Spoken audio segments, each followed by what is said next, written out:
I bought this one last night because I thought to myself, if they ever print a Charizard perspective of this card as like a full art or alternate art, whatever it is, this card's gonna follow the same fate as this Marshadow. What's up, everyone?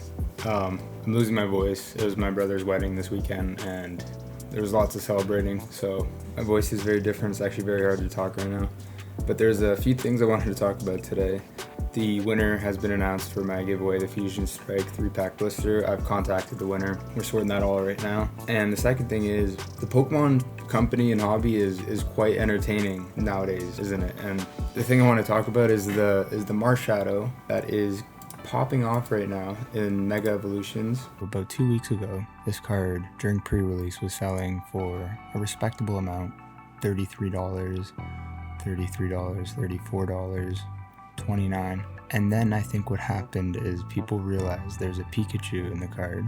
I didn't notice this when I bought this card. I bought this card as a part of like a bundle, Mega Evolutions bundle, 12 cards. This card ended up being included in it. I had no idea the Pikachu was in this card until I saw this card start selling for, so this is 2 weeks ago. Fast forward to today, it's selling between $100 and $200 Canadian, so around, I don't know, 100 USD. On TCG Player, it's showing sales between 85 to like $90 USD. Looks like somebody bought up all these cards once again, and you know, this is starting to get funny at this point.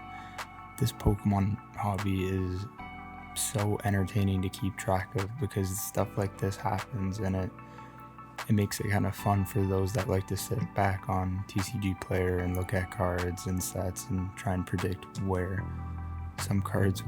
how some cards will appreciate, how they might depreciate. It's a fun game, but I don't know if it's a good thing in general, because now this card is pretty much, like, I don't want to say unattainable for most people, but I don't know if most people are willing to spend $130 on Marshadow. I mean, it is a really cool card. It made more sense when this card was selling for $40. Unnatural spikes like this are signs of buyouts, and buyouts are never sustainable.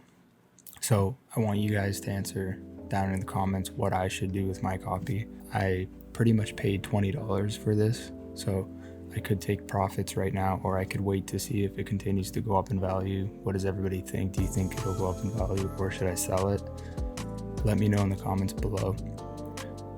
But that brings me to this card here, a card that through a bit of research I discovered this pairs with this card. As you can see, they're both in a forest with Pikachu in front casting a shadow on Marshadow. And so I ended up looking up this card because I was like, oh, I'll buy one or two, it might keep going up.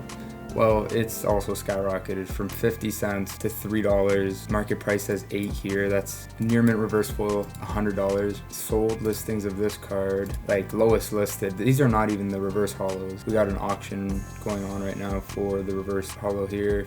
Honestly, this card I wouldn't even auction off. I would just list for a ridiculous price, and during this kind of hype around a card, someone will probably buy it. Like, this guy's got the right idea. Or this is another auction, wow.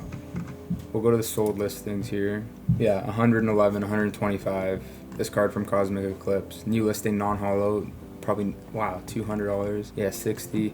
It's just hilarious that regular rare from a set that didn't come out very long ago. Like, these types of cards take years to actually start appreciating in value, because a non-hollow rare from a set usually depends on the Pokemon, but it takes a while for these cards to go up in price. This card's seen it in 24 hours where it's jumped up to, it's hard to even tell, there's someone willing to pay 100, there's someone willing to pay 40. From pennies on the dollar to hundreds of times that, this card's blowing up in popularity as well. And so another thing, the last thing I want to mention is this reminded me of a card that also came out in the same era, Unbroken Bonds. I bought this one last night because I thought to myself, if they ever print a Charizard perspective of this card as like a full art or alternate art, whatever it is, this card's gonna follow the same fate as this Marshadow. No one could have ever predicted this card was gonna go up this much in price unless this card came out, right? Because they pair together and they're both popular Pokemon. If there comes a day where a Charizard alternate art from his perspective comes out, this card will be a $200, $300 card. I can guarantee it. There's no doubt about it.